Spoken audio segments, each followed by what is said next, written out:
गारी कवन विधि दे रसिया राम लला।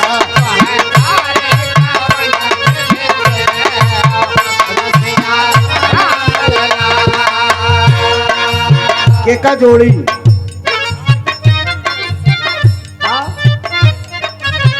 सुना पूरे घर तियन का बेलहाबाद वालन का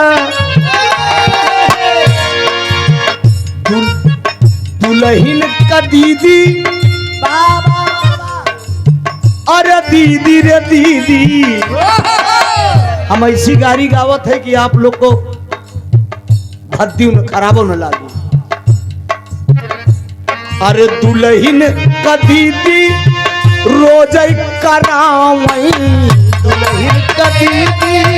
रोज करावई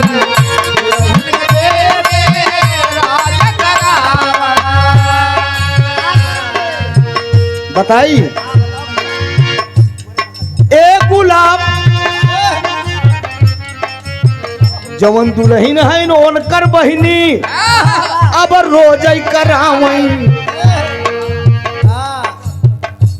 वही दुआरे पे मंगल चार रसिया राम लला। वही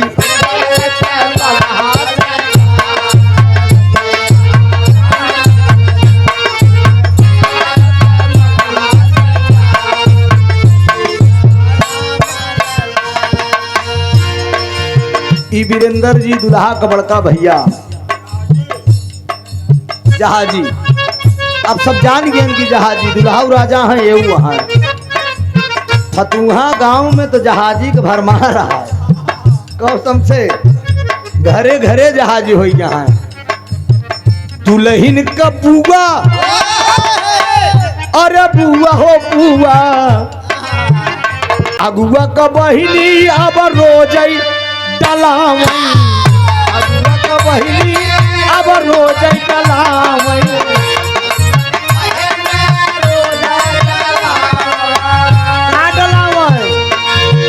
झूला कदमवा की डार भैया झूला कदमवा की डार रसिया राम लला भला झूला कदमवा की डार।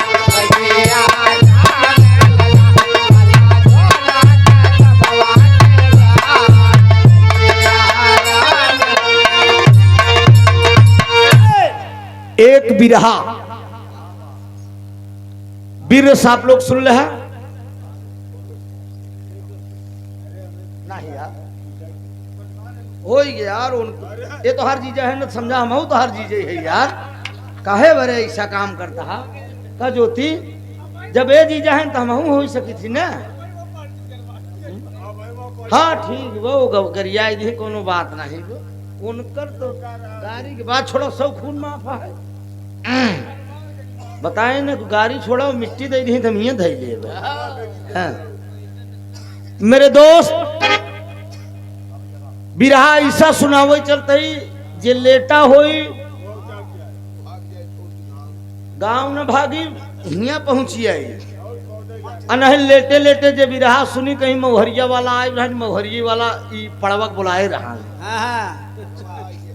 हमरे बिरहा का शीर्षक है शमशेर भाई का जानता है एक दुल्हन दुल्हन एक बा सुरेश लेकिन दुल्हा एक मेहरारू दुई मन से लहरी उस्ताद गावत कहरन की मेहरिया दुई जियरा बाटे यके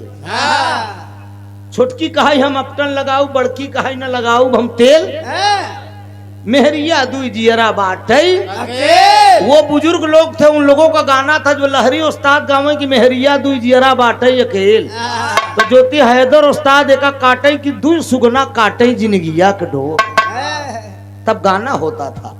लहरी उस्ताद गावे की नदिया के पार मेरा गांव मेरा देश सत्यम शिवम सुंदरम अपना देश। फिल्म का नाम पता हैदर उस्ताद गायन की अंधा कानून मेरी भाभी नदान जागते रहो भैया न आए तूफान ये गाना होता था। ये बरे लहरी कमो कमो गावे ने के शायरी रोवत बा आज होत घुंघरू के झनकार शायरी अब कलाकार करत कहाँ है कि यूट्यूबर बोला साथे लिया जाती एक नहीं चार छह 10 थी हाँ बॉडी गार्ड बनाए बनाए रखे हैं जमुन है अगर मंच से उतरती हैं हुक वीडियो बनवावती हैं हाँ अब चाय पियती हैं हुक वीडियो बनवावती हैं हाँ वायरल हो मेरे 2 लाइनों फटका गाओ तो 2 लाइनों का जोड़ कर कहीं इसको जोड़ कर डाल दो मैं वायरल हो जाऊंगा असली नहीं अब वो नहीं करता है जब हम क्यों को नाम ना ले भाई मोर भैया हरे हम देश का लफड़ा में नहीं पड़े चाहिए हम सीधा सीधा अपन साईं बाबा है हम मेरे दोस्त हमसे दुनियादारी से मतलब नहीं बे हम अपने मेहरारू लड़के के आगे क्यों को नहीं समझी एक जान लो हाँ ये धरती पे चाहे जे विश्व सुंदरा हो हाँ हम सब हमसे भैया हम अपन लड़का अपन अरे वो तो बात अलग है यार जो है राधा रुक्मणी तो रहबे कर थी माँ कोनो दूर आई है अब हमार साहब जरा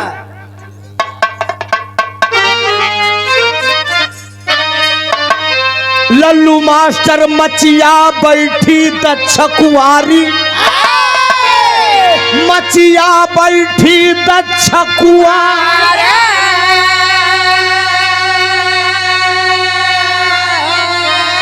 ए दादा हर ककही अरे ककही भाई शमशेर लई के बाहर को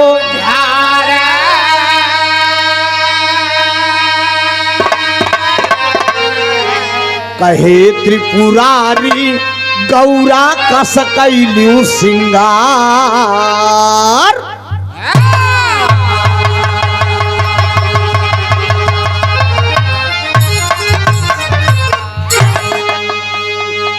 ज्योति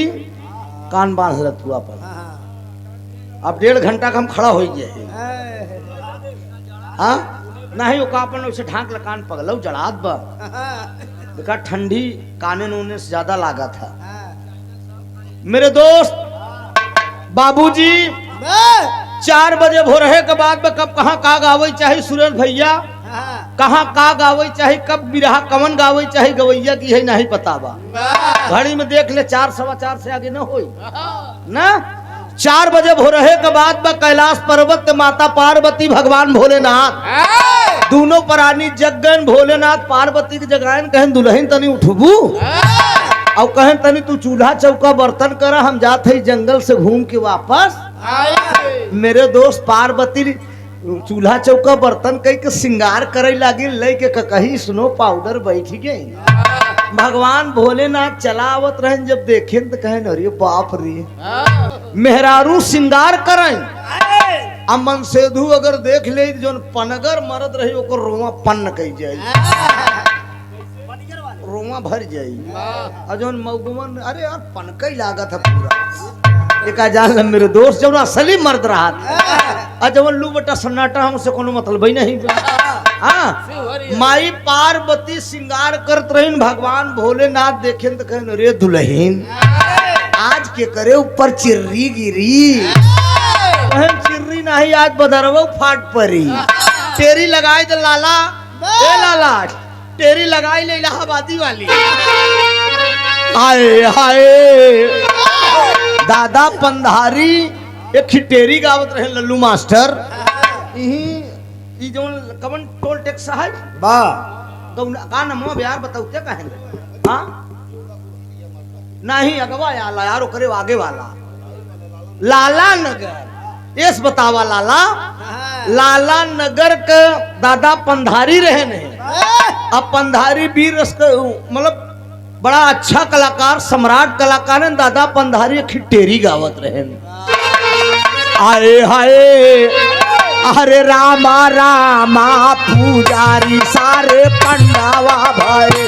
रामा रामा पुजारी सारे पंडावा भरे ये पुराना भी रहा है सारे पंडावा भरे शिवजी लिंग पूजा ना हो शिवजी लिंग पूजा ना हो शिवजी लिंग पूजा शिवजी लिंग पूजा विष्णु आपन अंडावा पुजारी सारे पंडावा भरे।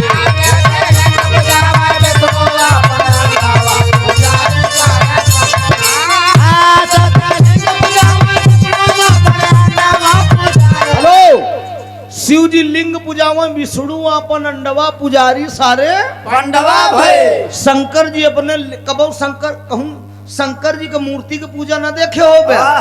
शंकर जी के लिंग के पूजा हो। शंकर जी लिंग पूजा आई रहन विष्णु अपन अंडा जमन शालिग्राम हरण चनामृत में बोरा जाती। मेरे दोस्त शिव जी लिंग पूजा में विष्णु अपन अंडवा लेकिन पुजारी सारे पंडवा भय। हैदर उस्ताद एक लाइन गावत रहेन, अरे झर भाई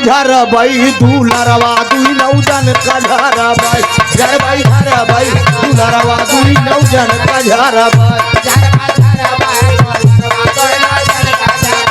तो तोहरा बुरका फारब ना हो, तोहरा बुरका फारब ना हो, तोहरा बुरका फारब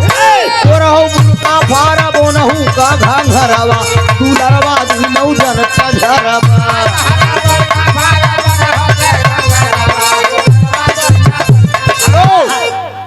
तोहरो बुरका फारब ओनहु का घंघरवा लेकिन दुलरवा दुई नौ जन का झरवा। मेरे दोस्त एकर भाव आप लोग समझ ले, बुरका मतलब पाकिस्तान, घंघरा मतलब चीन। अब मैटर फंस गया बा,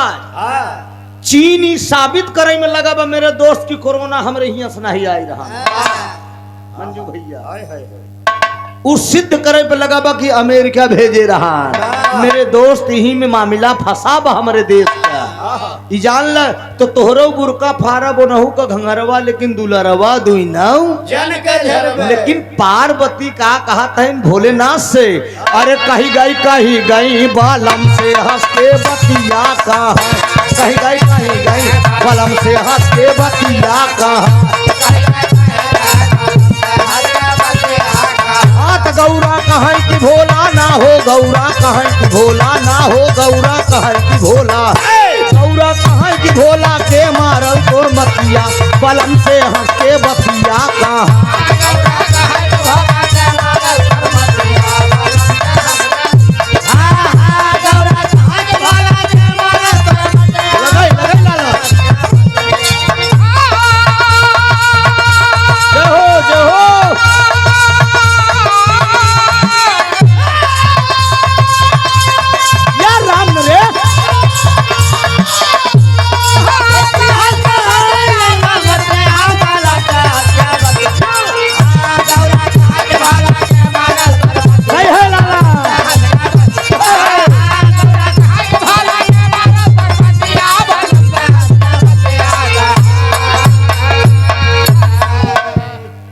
गौरा कहें कि भोला के मारस तोर मतिया बलम से हंस के बतिया कहे। कहलिन गौरा सुनिला भोला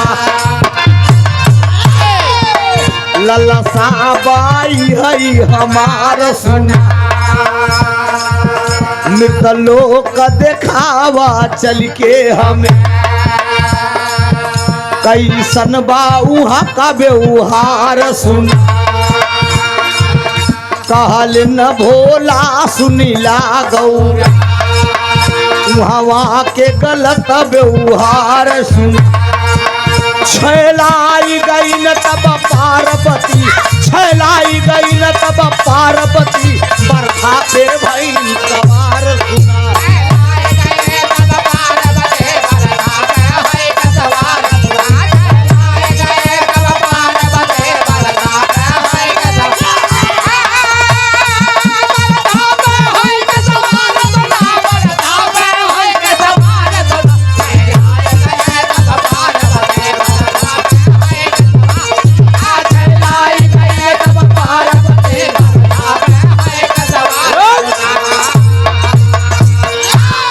माता पार्वती कहीं हम जान दई दे यही पत्थरे पे बहिन, अरे बाप रे बाप मेहरारू को झटका जकरे लग जात भैवा, चाहे अब से चाहे तब से। पार्वती कहे हम जान दई दे, भोलेनाथ कहे नाही दुल्हन जान जिंद है। नंदी बैल का तुरंत बुलाए ऐका जान ले मेरे दोस्त, मेहरारू अगर कमजोर नस पकड़ ही पाए हाँ लल्लू मास्टर, कमजोर नस। सुरेश बाबू एक जान ले मेहरारू कमजोर नस अगर पकड़ ही पाई तो मनसेधु कैसे नचाई दी का जान ले। कमजोर नस का मतलब है पहले सुहाग रात में अगर पूरी ख्वाहिश पूरी करे लग गया 7-8 दिन के आई रहा थी, ये हो हमका ई लिया था, हमका पिज्जा लिया था, बर्गर लिया था, चाउमीन लिया था वगैरह, कोको कोला लिया और का डोसा लिया लिया जब खियावे लगे तो कहीं हमार सैया बहुत बढ़िया यहाँ यही कमजोर नस शमशेर भाई का जान ले। फिर जहाँ चाहिए वहीं नचाई दे। भगवान भोलेनाथ कल लगा 440 बोल के करंट, नंदी बैल के तुरंत बुलाए, पार्वती कहन हमका मृतलोक लिया चला। हम सुने हैं कि तू देवों में महादेव है, लेकिन तू मनई से हार जात है। अरे कहन दुल्हनी के कहा कि हम हार जाई थी। नंदी बैल के तुरंत बुलाए और देखा भगवान भोलेनाथ करत का है। आपका मनसेधु और पहले के मनसेधु में कितना फर्क है मर्दन में। पहले का मर्द भगवान भोलेनाथ नंदी बैल पे माता पार्वती के बैठाई देन आगे, आय अपना बैठ गए पीछे। आय आपका मर्द क्या करता है भैया, अपना बैठे थी दू पहिया पे आगे, मेहरारू बैठा थी पीछे। मेरे दोस्त फेसबुक पे एक वीडियो वायरल भा रहा,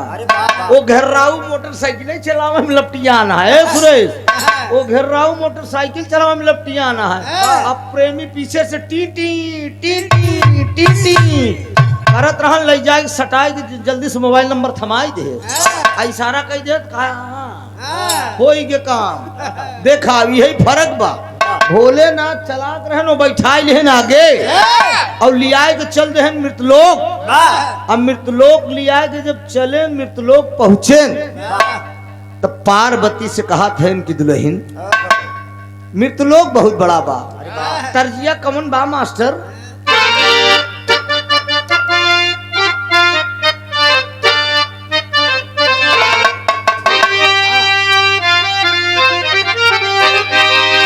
हीरा जड़ाई दा, वो हीरा जड़ाई दा, हमार पाई जे बना हीरा जड़ा कहा नजर लागी राजा तोरे बगले पे। लेकिन पार्वती भगवान भोलेनाथ से कहा काहे मास्टर, कहा यार मनवा कहा मरे, अरे मनवा कहा मरे, अरे भरा मवा हटाई दा, हमार दुल्हा मिर्ता लोकवा घुमाई दा, हमार दुल्हा मिर्ता लोकवा घुमाई दा।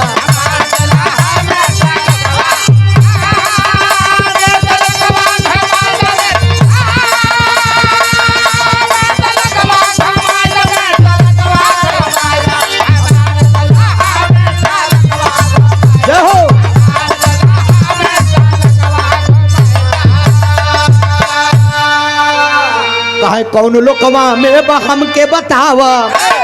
चल के दिखावा न देरी लगावा। अरे भोले कहाँ ये कर, ये दुल्हन झंझट हटा दा, हमार सजना मृत लोकवा घुमाई दा। भगवान भोलेनाथ मृतलोक में लिया के आए। कहन कुल का नजारा एक जगह हम दिखाई देत है। कहन का नजारा देखोगे, कहन सामने जवन 2 तल्ला का मकान बा, आ तू ये पेड़ महुआ के पेड़े पर सुगनी बन के बैठ जाई। जवन 2 तल्ला का मकान बा, ये 4 गांव का माना जाना चौधरी लालचंद पाड़े का मकान है। कहन लालचंद पाड़े कहा इनका गांव सब पुकैया पुकैया कहा। कहनी बात, कहनी चौधरी वाली टाइटी जाते, कहनी लालचंद वर्जनल नाम बा, जैसे पंचायत में बुलावे खोद तक क्यों कहा जा पुकैया चौधरी के बुलाए जाए। मेरे दोस्त तो कहन तब का मतलब बाटे तो का चौधरी हरन से। कहन सुना देवी तू सुगनी बन की ही डारी पे बैठी रहा और चौधराई न अकेले हैं और चौधरी लालचंद पाड़े और पुकैया स्नान करे जा, समझा? पोखरा में स्नान करेगा है, चौधराई न अकेले बाटिन आ गाजीपुर वाला ननका बेलना ले दुल्हन रोटी बेले जाती बे और गाये जाती बे। मास्टर का गावत बे,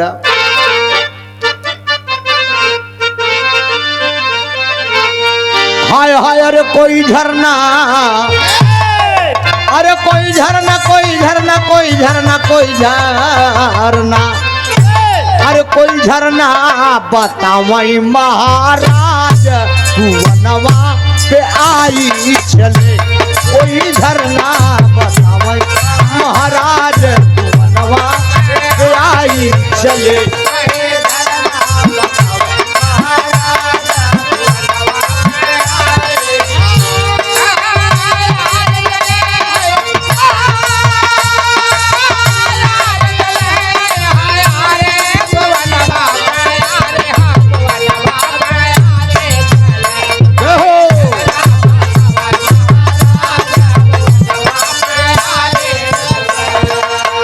नान के बलमुआ के मैका बखानऊ, नान के बलमुआ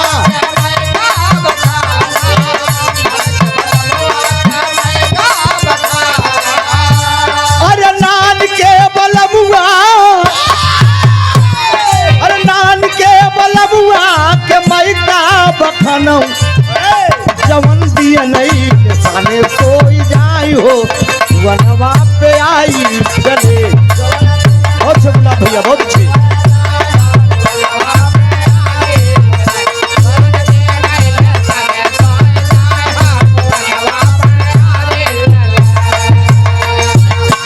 वो दिखा दी राजा के मैं तऊ जगाऊं, वो दिखा दी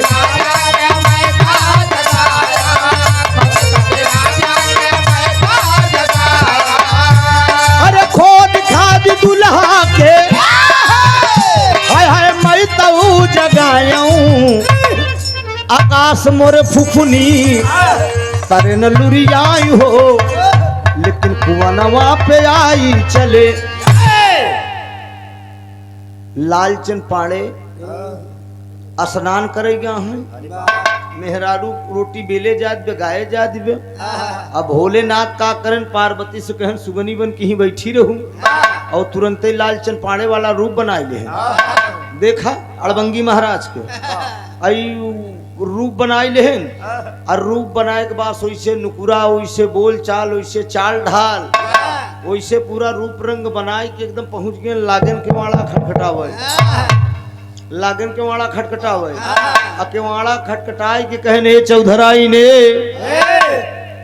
केवाड़ा जल्दी से खोला, कच्ची पक्की रोटी बना के जल्दी से दे, हम कहे पंचायत में जाए के बा। चौधराई सोचत है कि बतावा बहने ते गबई बहन है, अब कितना जल्दी नहायन भगवान, कितना जल्दी आई गया। कहें अरे कलुआ के अम्मा हम तोर चौधरी है। केवाड़ा खोल दीन चौधराइन मेरे दोस्त, बाबूजी जब केवाड़ा खोल दीन तो लालचंद पाड़े को रूप धरे रहबई बहन बउराहू जाए के बैठ गए। अब धीरे धीरे दुल्हन बनाए जाते हैं, धीरे धीरे वो खाए जाते हैं। अब कुछ देरी के बाद जब असिला मन से धू रहा, लालचंद पाड़े उर्फ पुकई ओ फाट पड़े, समझे, ओ फाट पड़े।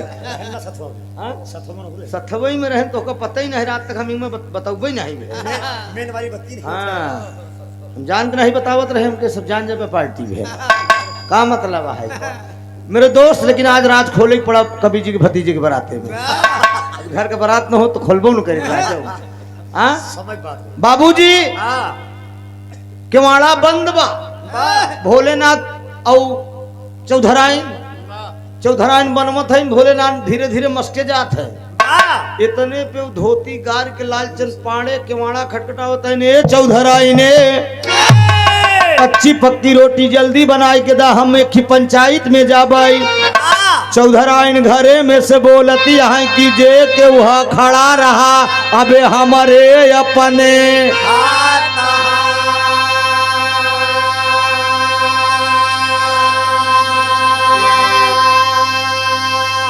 मामला फांसी गया, साला कहा हम जे के वहाँ खड़ा रहा। अरे कहन हम तोहार चौधरी लालचंद पाड़े उर्फ पुकई। कहे हाँ भैया,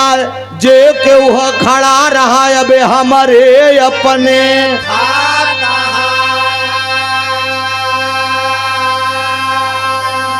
मामला फंस के साला कहे हमारे अपने कौन मत जंगला से झाँक के जब लालचन पाड़े देखे न तब भोलेनाथ तस बैठा रहे जना कोहबर में मुंह उठा रहा वही कहन हो लगत हमार सारा यहाँ भोलेनाथ कहन बारे में तो लोग बहनों नहीं बनवत गए सार पहले बनैले हैं और वह तर्ज लगा कहे कौनी ओरी राम पत्थर पदूभ जामा कौनी ओरी राम पत्थर पदूभ जामा हमका जनान आयन बचवा के मामा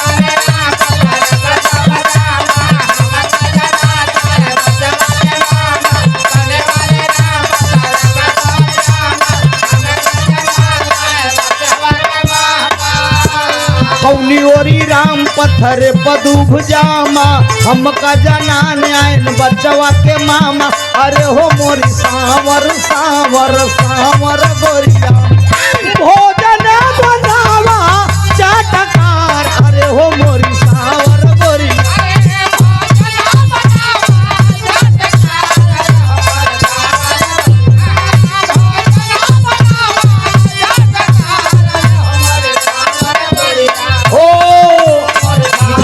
मिठाई दे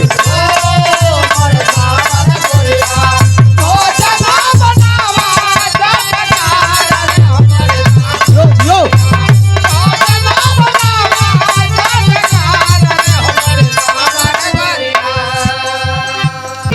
मेरे दोस्त चौधरी सोचत है कि हमार सारा यहाँ भाई बहन बतलात है ना बहन निकलबई करी है यही चौधरी सोचत है तब जब घंटा 2 घंटा बीत गया ए मुन्ना राजा अबे रहबे एक लाइन और ही गवाई लेकिन अबे हमको वार्ता कराई दे हम बताओ हड़बड़ाया ना हम गाय दे तो बस तू धाई दे मुरी बाबूजी हर घंटा 2 घंटा जब बीत गया तो लालचंद पाड़े सोचते कि कैसा सारा है 2 घंटा से अंदर अपने बहन के साथे घुसुरा बा निकलते नहीं बाटे हम कहे कि पंचायत में जाएगी बा और जब किवाड़ा खोले लालचंद पाड़े तो सामने भोलेनाथ लालचंद पाड़े के रूप में बैठा है तो लालचंद पाड़े भोलेनाथ को देख के कहन आप कौन तो भोलेनाथ कहता है कि पहले तुम बताओ कि आप कौन लालचंद पाड़े कहे हमार मेहरारू हमार घर भोलेनाथ शमशेर भाई कहा कि पहले से हम बैठे रहे तय तो जब हम पहले रहे तो हमार मेहरारू हमार घर अब दोनों मन से धू में मामला फंस के चौधराइन देखत है ने कई रूप को दोनों मन से धू तो होत कब गेहूं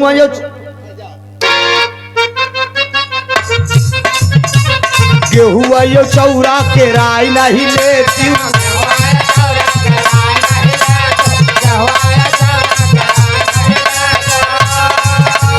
गेहूं आयो चौरा के राय नहीं लेती मैं अखी दुल्हा बेराय नहीं लेती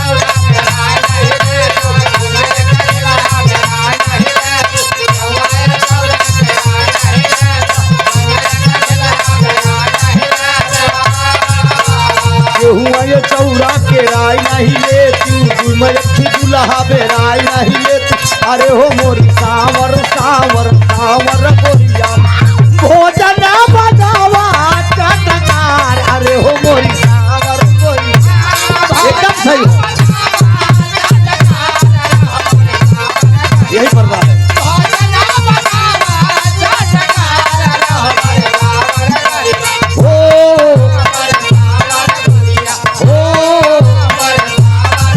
भोजन बनावा चटकार अरे हो मोरी सावर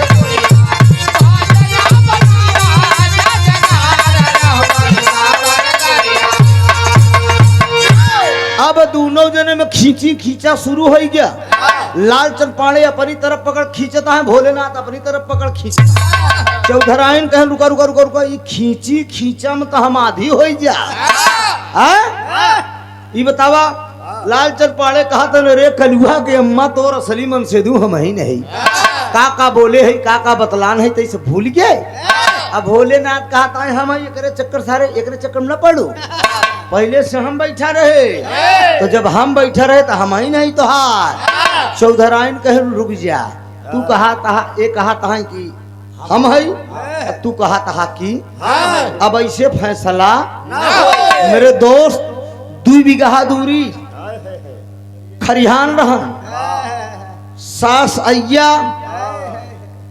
खरिहाने लेटी रही मतलब बाबा और बुढ़ऊ बुढ़िया दोनों जने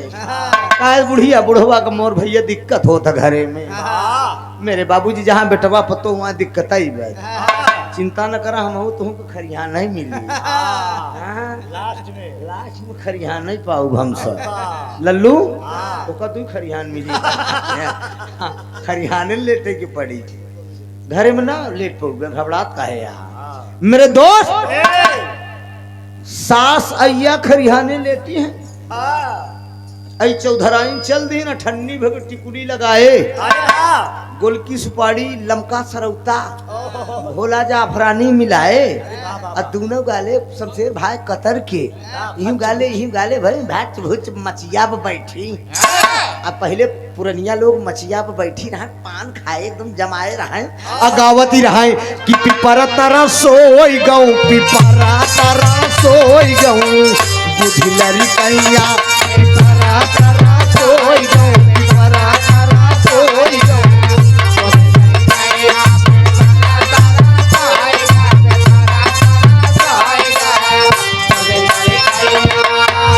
आवैसी पहिया देखावई रुपैया आवै पहिया देखावई रुपैया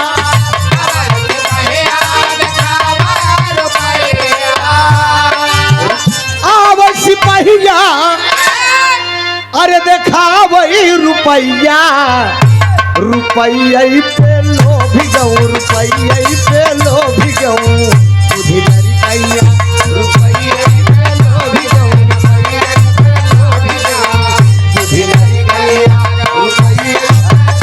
ई पुरान गाना है एका के गवई नहीं चाहत ना भैया ना नहीं सब परब देवरा ढूंढी चटना बा भतार उठलाली से जियता नहीं भतार के से जियता मतलब कोको कोला पियत बा देवर उठलाली से जियत बा हरनवई धई धई दावत बतावा ई सब होत बा अब बोले अरे दादा दुखी राम गावत रहन कि कहताऊं होई ही सड़क पे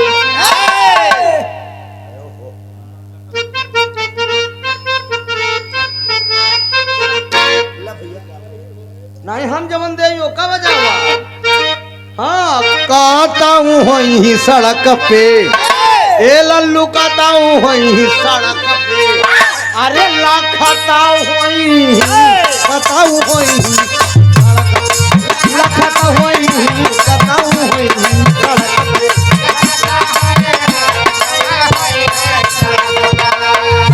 कहताऊं होई सड़क पे ए आकाश मोर दुल्हा लखत होई अरे गले डाल के रुमलिया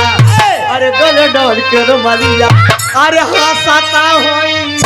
गले डाल के रुमलिया हंसता होई गले डाल के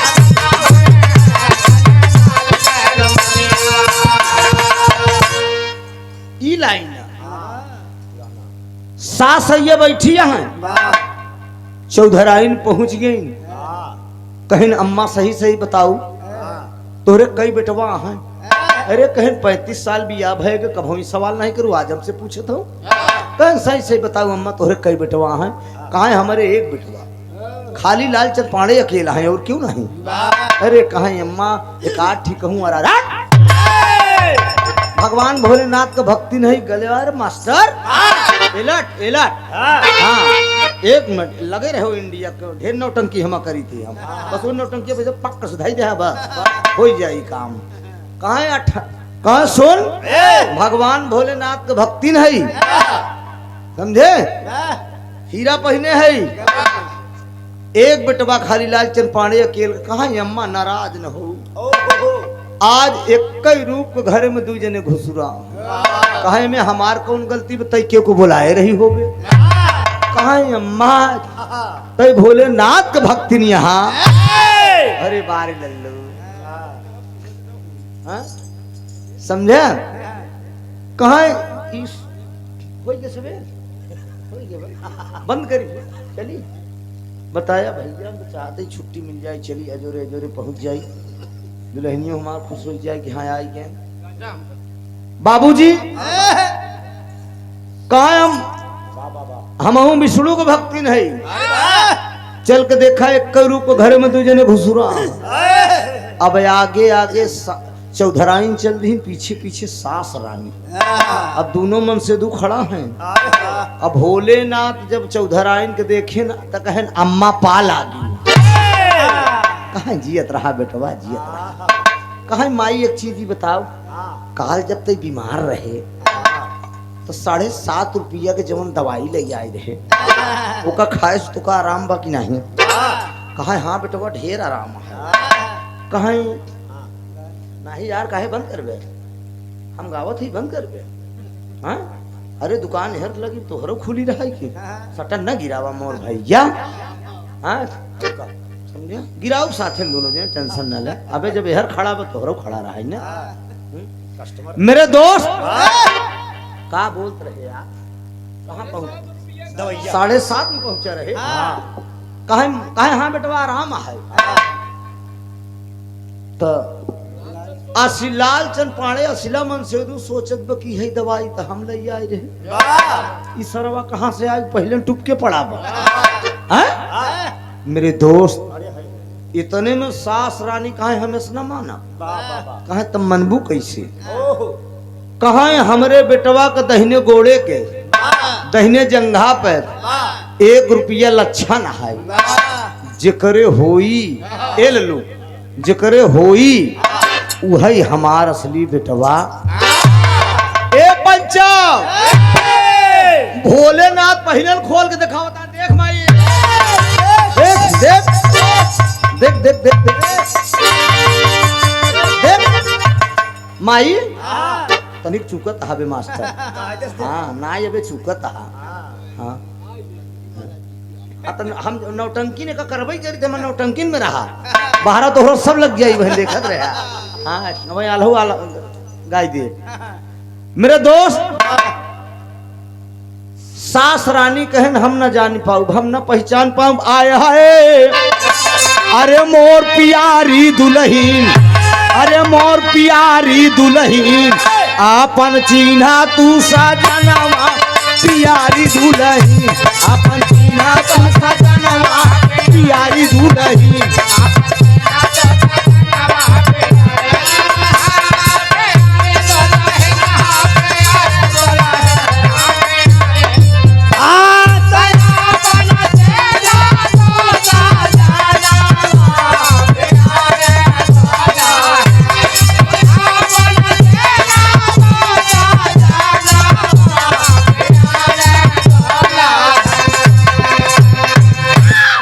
ए बाबूजी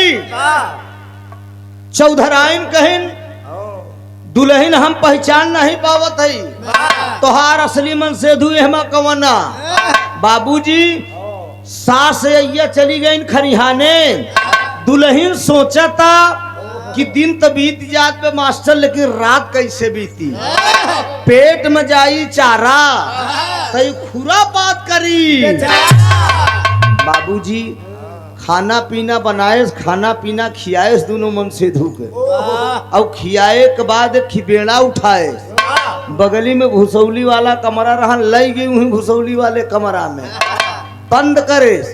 अब बंद करे के बाद कहा हमसे साफ साफ बताऊ दोनों जने साफ साफ बतावा कि हेमा से असली मन से दू हमार भोलेनाथ कहा हम है लालचंद पाड़े कहा हमें से न माना हम दोनों जने से चलते ही कुछ पूछे और दोनों जने में जे दबाव दे ले वही हमार असली मन से धू तर्ज कलाइन बक झूलनी उतार ले भाई धनिया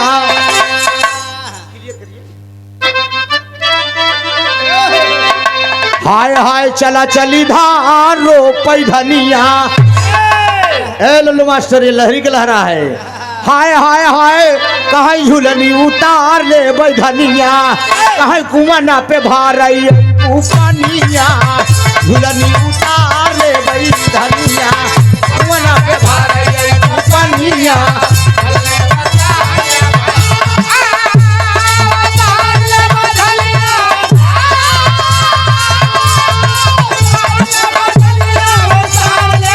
जय हो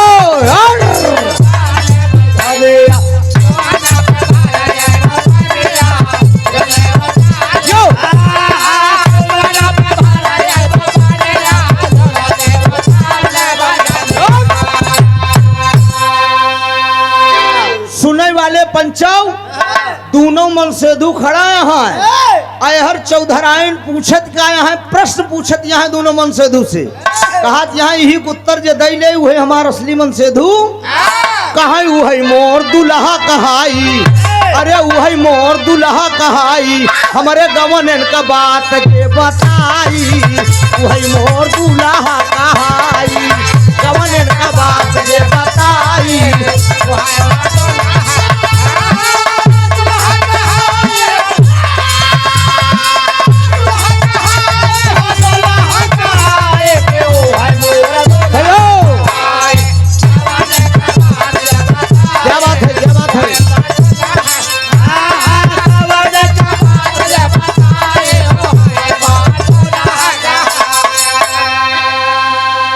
सुनने वाले पंचव चौधरायन पूछत हैं कि हमारे गवने के बाद जे बताई वही मोर दुल्हा कहाई अंतरा में मुन्ना राजा रुका रहा यार हम गावत है अंतरा कहा सुना अशिला मनसेधु लालचंद पाड़े का नंबर पहले लगा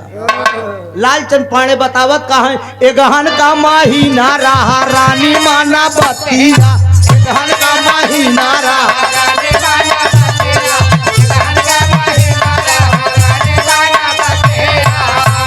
अरबी है के लैयावा अरबी है के लैयावा यही तवार वाली रतिया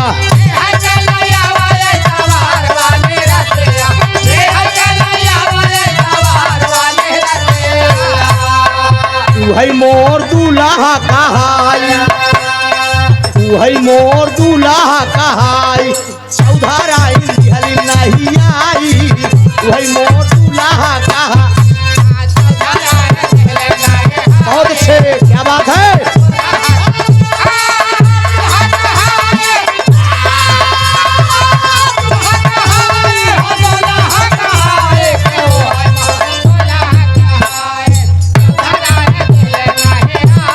क्या बात है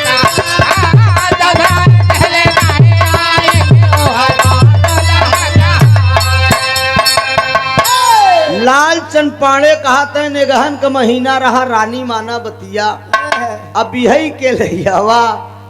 अरे ऐसा करा कि के रेल दे तब पराने निकल जाए सुरेश हमार निगाह इतनी तेज हम देखत है ये जान भाला निकालता हाँ एगहन का महीना रहा रानी मास्टर साहब एक अंतराऊ रहा झाकन हाँ हड़बड़ावा न करा एगहन का महीना रहा रानी मानावतिया बिहई के लैयावा ऐतवार वाली मेहरारू मना के देखा कहा हमारा इतवार के दिन बिया भरान रे कहा हमारा इतवार के दिन सुहाग रात भरी एगहन का महीना में हमारा कहा बिया भरान अशिला मन सेधु सोचे कि यार मैं गड़बड़ाई के कहा हमसे भोलेनाथ जवान कहन बतावा तू तो भोलेनाथ का बतावा तू भाई अंतरा रही मुन्ना राजा कहे फागुन का महीना रहा रानी माना बतिया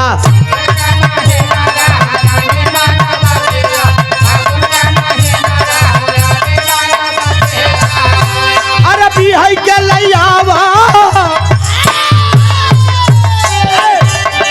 बिहाई के लैयावा सुमवार वाली रतिया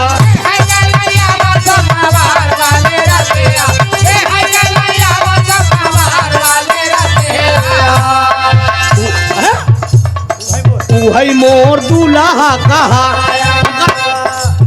हम जैसे गाई वैसे मजावा वही मोर दूल्हा कहाई चौधराई मुसकाई वही मोर दूल्हा कहाई चौधराई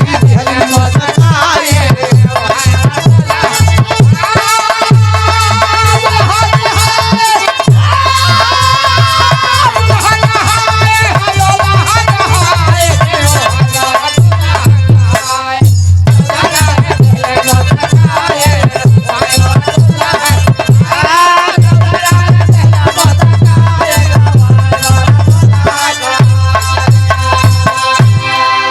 चौधराइन मुस्कुराए दिन कहन जिया मोर राजा,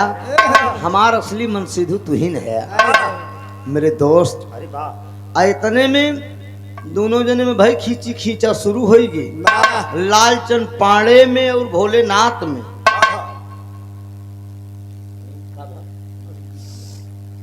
खत्म कर दी तुरंत,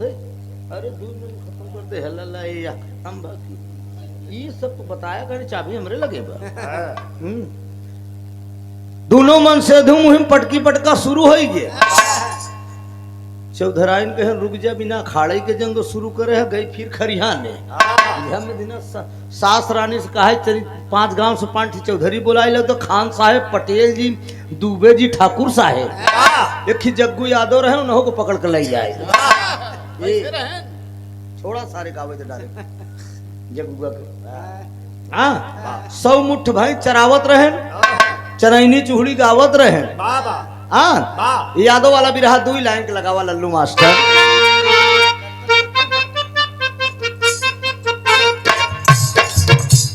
कत्तर कत्तर का हुआ बोले कत्तरी सु, राम जी का बगिया सीता के फूल, तोर तोर में मुआ पठावे ससुर, अरे तोर तोर में मुआ पठावे ससुरारी, खाए बिटिया रोवत महतारी।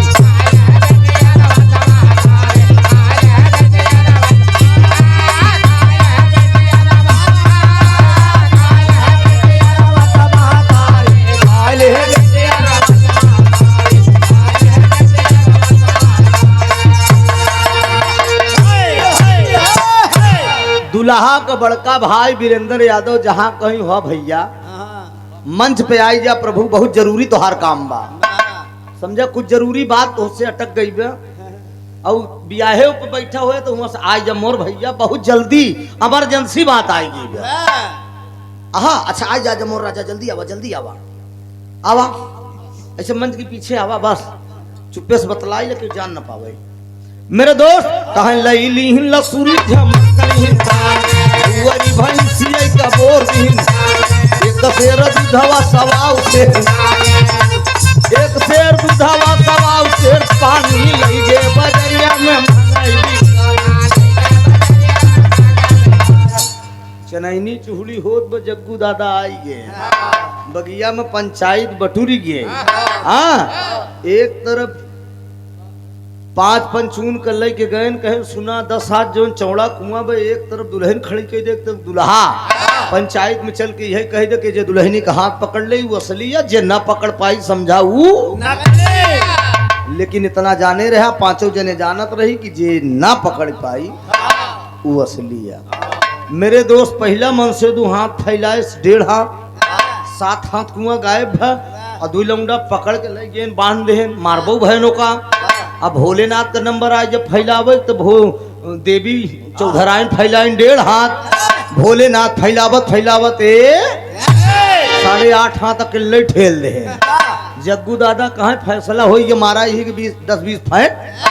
जवन हाथ पकड़े भोलेनाथ का यार हाथ पकड़े, तू इन तो कहा कि हाथ पकड़ा ले जा मेहरारू। हाँ हाथ पकड़े तो मरबे का है। माता पार्वती तुरंत आई गई महफिल में, कहा हमारे सैया के जिन मारा प्रभु हरे, कहा काहे न मारी जगुआ आंख दाबी, कहा जब मेहरारू देखे तो कहा दुल्हन चली आवा।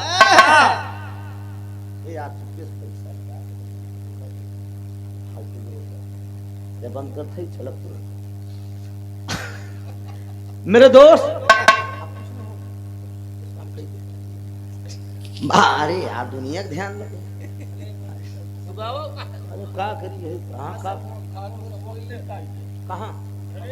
काहे ना काहे 20,000 तक आऊ कहे ना है, धंधा कमाना है,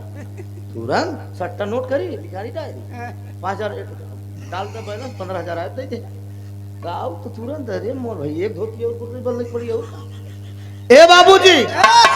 मैं हाँ और का भैया धंधा ही है। अब इस लड़किया बच्चा खाद जिए तो और का हमारे सरकारी नौकरी है कहो मेरे बाबूजी और का कर बया। आज फैसला हो कि माई पार्वती आई गई तो काहे हाय हाय, अरे मोरी भी रही गुजरिया बढ़ाई के दे। हाँ बनाई। अरे मोरी भी रही गुजरिया कहा ताकता निभारी के नजरिया। अरे मोरी भी रही गुजरिया।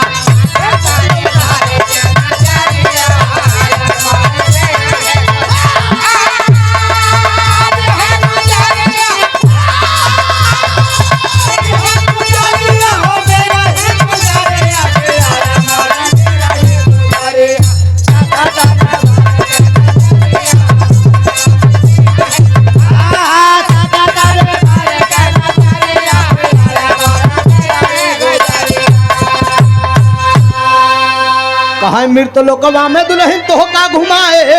आ घूमई का नजारा रनिया है हम पाए कि अरे मोरी भी रही गुजरिया। कहाँ ताकि दे तू हमारी ओरिया अरे मोरी भी रही गुजरिया। हेलो माई पार्वती भगवान भोलेनाथ के जब पूरा पंचायत करे वाले जब जान गए इनकी माई पार्वती है भगवान भोलेनाथ वरदान दे के जब दोनों परानी जाए लगे तो कहीं हाय हाय अरे हंसी खुशी से दोनों परा।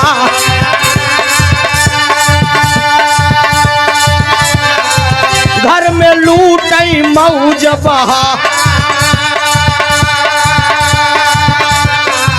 दई के बर भोला चली भैले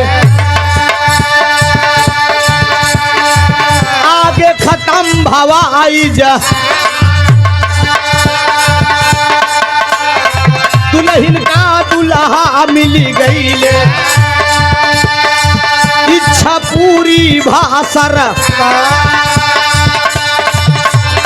स्वामी गीतानंद जी कही गए स्वामी गीतानंद जी कही गए हमारे दादा राम आधार।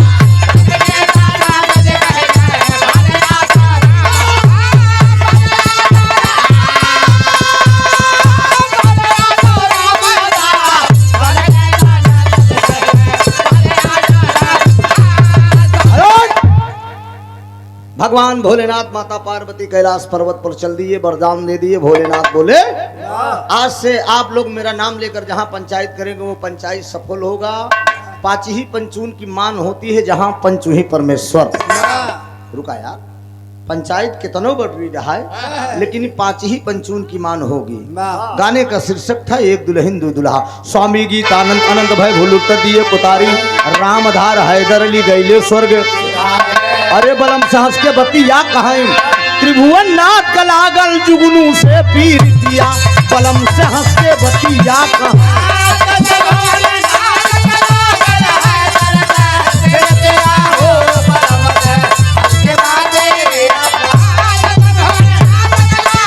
हेलो बिरहा भइल बड़ियार हो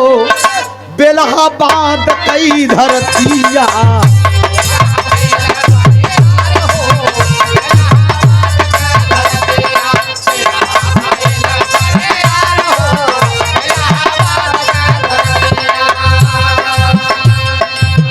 आप सब भैयन कर रही बलिहारी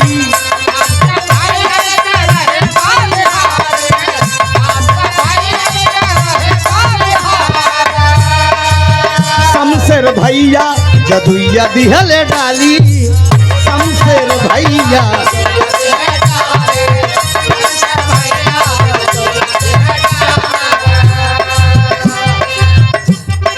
फिर हुई है फिर हुई है फिर हुई है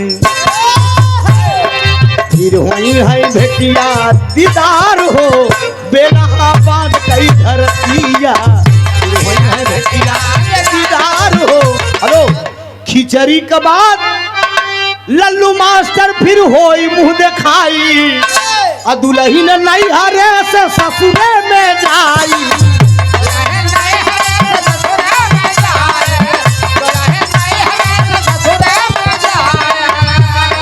गौआ का देख है नारी हो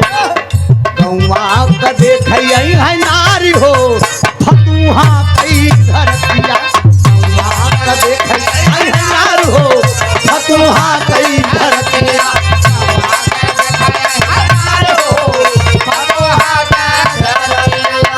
तुई गवैया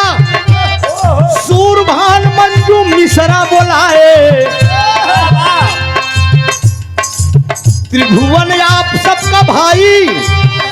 ज्योति यादव प्रतापगढ़ से आए, अब गायन धुआंधार हो, अरे अब गायन धुआंधार हो, बेलहाबाद कई धरतिया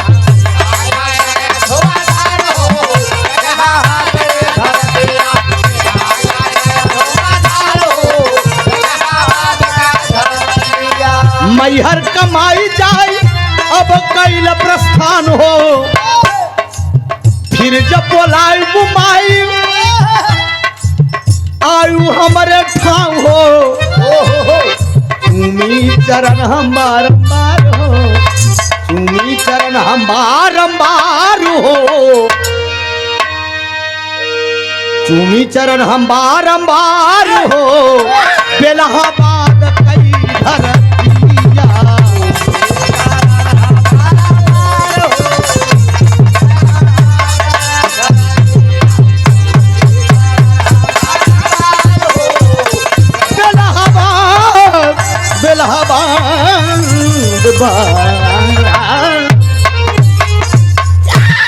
बहुत बहुत धन्यवाद। बोलो मुरलिया वाले की, वीर बली बजरंग बली की, हिया गठोइया भैया की, हर हर महादेव। बहुत बहुत धन्यवाद आप सबको, घराती बराती को सबको मेरा प्रणाम। जाने अनजाने में गाने बजाने में दोनों कलाकारों से कोई अल्फाज निकल गया हो, कोई गीत गलत गवा गया हो तो हम क्षमा चाहेंगे दोस्त, इसलिए कि आप सब देवता स्वरूप हैं, क्षमा के योग्य हैं आप लोग। बहुत बहुत धन्यवाद।